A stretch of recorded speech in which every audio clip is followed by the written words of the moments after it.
आई भाई जी आई चली चली आई बैठिए जा बैठिए। तो अब देखी भाई साहब ये लड़का हमार पसंद सन बानू। हाँ भाई सब लइका तो हमारा पसंदे बा लेकिन तनी मुनी कोरिया बाटे। पूछो ना लइका का करेला। ए महाराज अपने में का फुसर फुसर कर ले बन साफ साफ बताई जाना का बात बा। लइकवा ये पूछे कर रहा कि काथी के बिजनेस बाटे। ए महाराज लड़का का बहुत बड़ बिजनेस बा सुनम तब ये चक्कर जाके गिर जाई। तो तनी बताई ना हमरो के विस्तार ले 6 लाख यही तरी मांगो तनी दहेज। अच्छा उठी हमार लड़का का बिजनेस त कमाई है नहीं। हई देखो तनी मोय गोइठा के गड़ा हुल मोय हमर करियवे लड़का के नाम नु बा। भाई साहब हमारा तरफ से रिश्ता एकदम फाइनल समझी।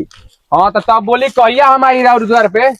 काले आ जाइए 1 महीना बाद आ जाइए। ठीक बा चाचा लइका तनी कोरिया बा त का बा दीदी खातिर एकदम परफेक्ट बा। एकदम बात तरफ काता ना एको दूर दूर में बिजनेस फैलल बा।